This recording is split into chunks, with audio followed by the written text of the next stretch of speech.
Ladies and gentlemen, gather round because we have ourselves a brand new, shiny piece of legislation that promises to make America, well, not necessarily great again, but certainly more prison industrial complex friendly.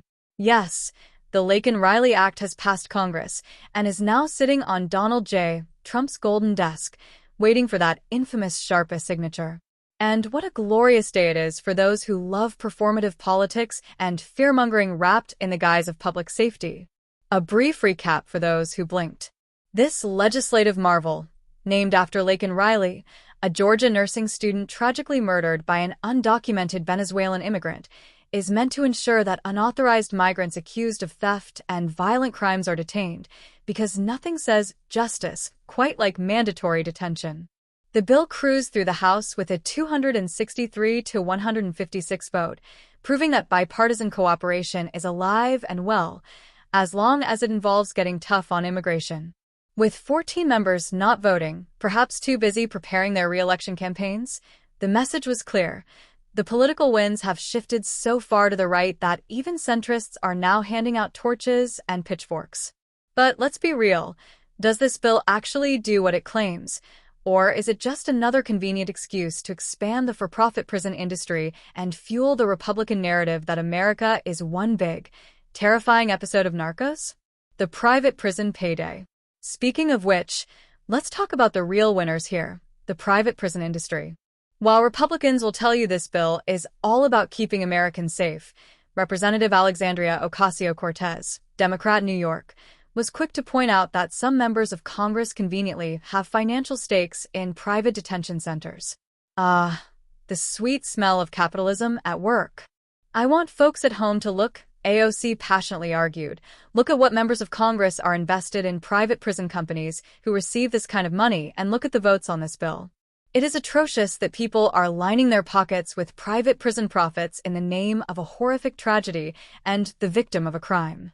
It is shameful. But hey, what's a little moral bankruptcy when there's money to be made, right? Detaining undocumented immigrants has been a booming business, and if there's one thing America excels at, it's turning human suffering into a profit-driven enterprise. Trump's first trophy. This bill marks the first piece of legislation that Donald Trump will sign since his return to office, and what better way to set the tone for a second, and possibly last act. With immigration once again front and center in his 2024 campaign, Trump and his loyal foot soldiers in Congress wasted no time proving that they are, indeed, still the kings of fear-based governance. For those of you who thought the MAGA immigration agenda might have softened over time, think again. If anything, it's gotten sharper, louder, and more unapologetically authoritarian. If Trump's previous tenure was about building the wall, this one is about filling the detention centers, all in the name of keeping America safe from the supposed hordes of criminal migrants lurking behind every corner. The not-so-subtle dog whistle. Let's not pretend that this bill is just about crime and punishment. This is, at its core, a giant neon sign flashing, look, immigrants are dangerous. It plays perfectly into Trump's tried-and-true playbook of blaming undocumented immigrants for crime while conveniently ignoring the fact that, statistically, immigrants, both documented and undocumented, commit crimes at lower rates than native-born Americans. But why let facts get in the way of a perfectly good political stunt? If Republicans were genuinely concerned about crime, they might want to take a long, hard look at the actual crime data instead of cherry-picking tragic events to push their agenda. But alas, nuance is the enemy of sensationalism. Where's the outrage for American criminals? Oh, but here's the kicker.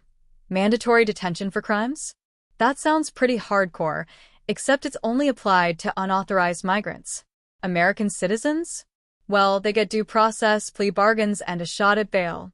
But if you're undocumented, congratulations.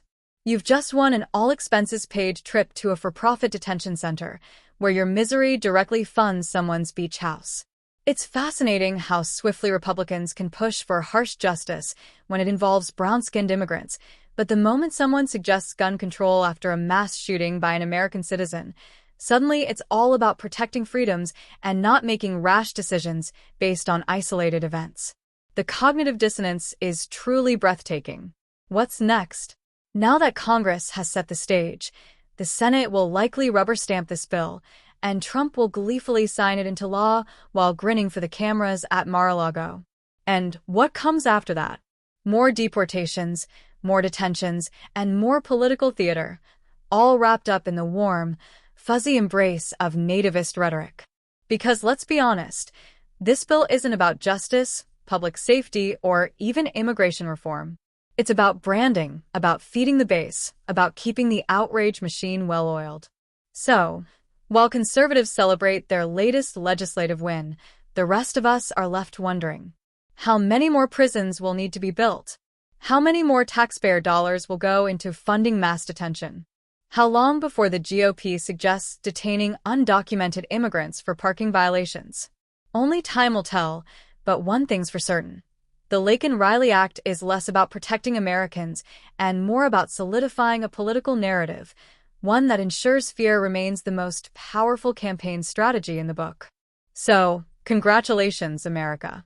The prison gates are open, the detention centers are expanding, and the next chapter of Trump-era immigration policy has officially begun. Buckle up.